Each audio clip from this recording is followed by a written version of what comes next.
Greetings and welcome to this edition of Positronic Hypersonic. I'm Barry P. Cook, and I'm here to do a breakdown and review for you of the series premiere of The Penguin.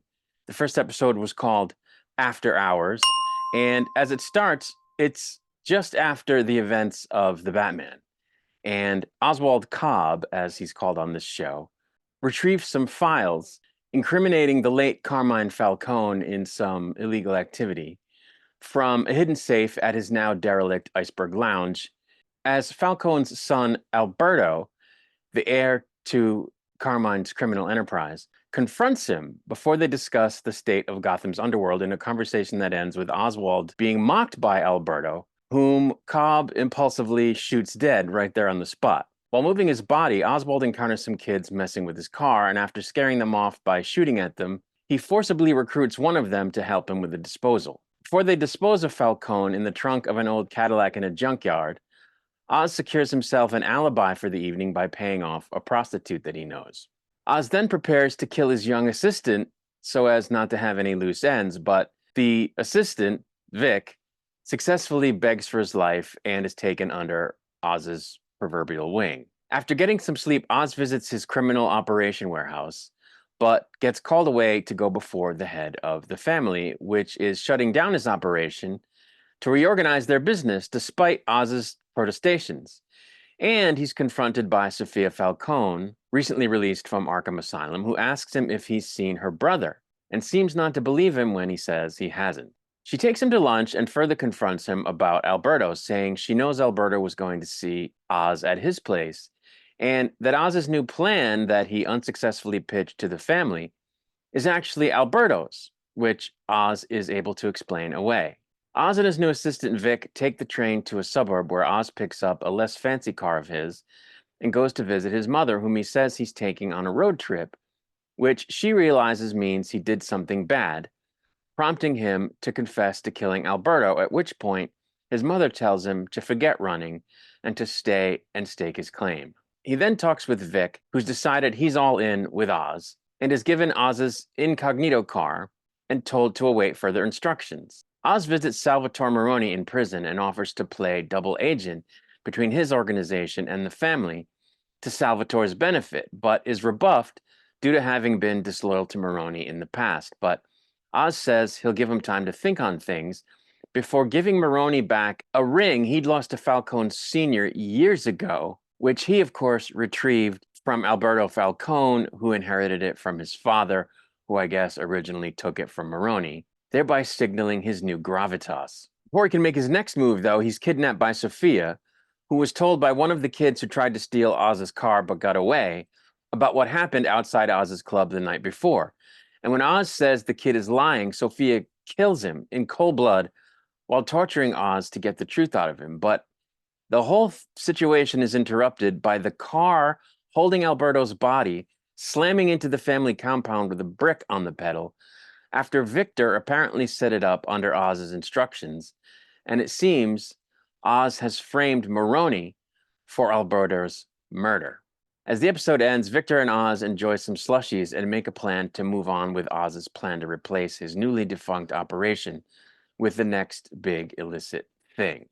I have to tell you that while I liked Matt Reeves's Batman film well enough, and while I thought Colin Ferrell did an excellent job as the Penguin in that film, I was perplexed as to why they were making this show when I heard about it. And I was like, who is this being made for? Which I hate to use that phrase because it's used, I think, in a derogatory way by some of my fellow YouTubers about shows they don't like.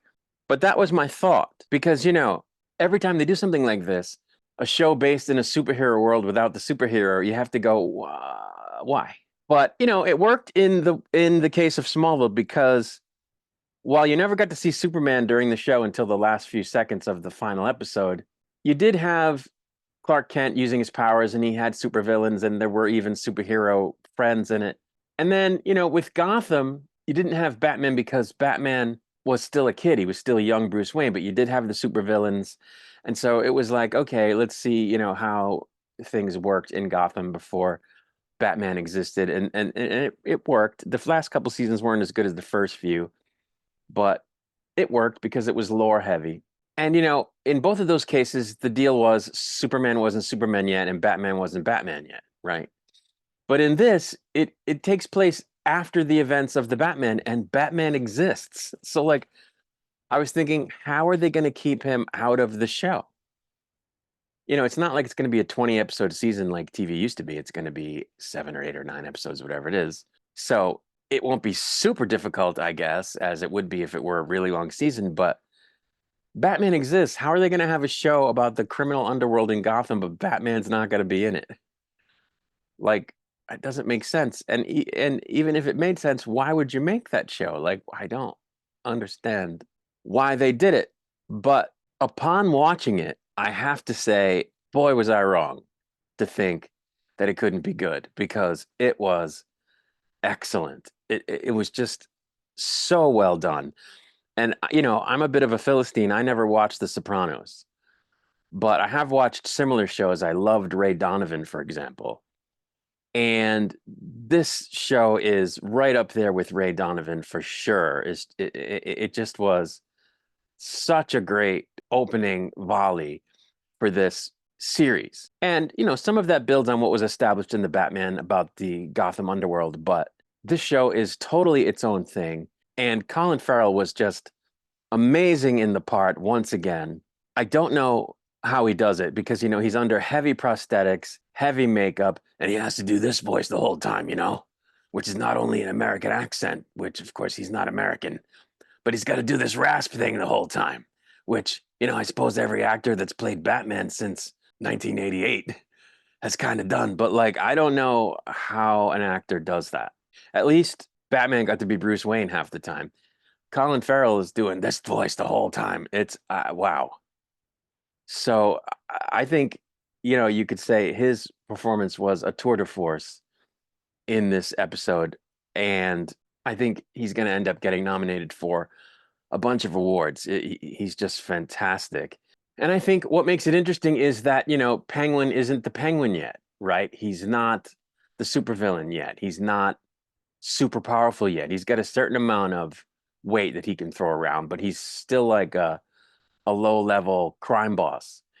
And getting to see him go through the machinations and challenges that he's going to go through to climb the underworld ladder, I think is going to be really excellent if this first episode is any indication. The part where he just shoots Falcone because Falcone made fun of him and he just impulsively kills him. The heir to like the biggest crime syndicate in Gotham, he just kills him without, thinking about it. And then on the flip side of that, he has the wherewithal to establish an alibi for himself because he knows it's going to bring heat. And then when he's got his back up against the wall because of how the family wants to take out his operation, he comes up with a plan to try to fix that and just brazenly goes to Maroni and says, they're shutting me down. Here's what I want to do. Let me play double agent for you, even though he's been disloyal to him in the past. So it shows massive balls. And then when the guy turns him down, he pulls out the ace up his sleeve, which is Maroni's ring, and says, here, by the way, here's your ring back, which basically signals to him, I've got the swagger now. Because Maroni has to know what had to occur in order for him to get possession of that ring. So without saying a word about what he did to get it, he just, about how he killed what's his name and how he's got balls and all that. He just gives him the ring and it symbolically says, oh, by the way, I'm a force to be reckoned with. And it works. Salvatore Maroni is taken aback when he does that. And then in the end, he tells the kid to send the car with the body crashing into the family compound.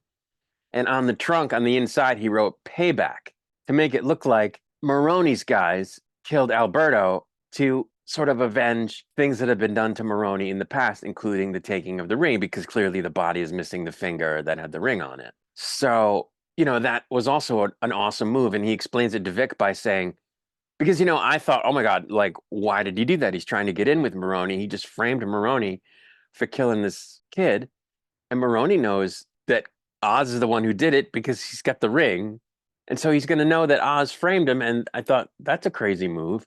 But then he explains to Vic at the end of the episode, now that we've framed Maroney for this and he's walking around Blackgate prison with that ring, he's got no choice but to claim responsibility. And I think his plan is that ultimately Maroney's going to be glad that that's the situation because it's now put him at odds with the family in a way that might be good for business, a gang war. So all around, brilliant moves by by Penguin.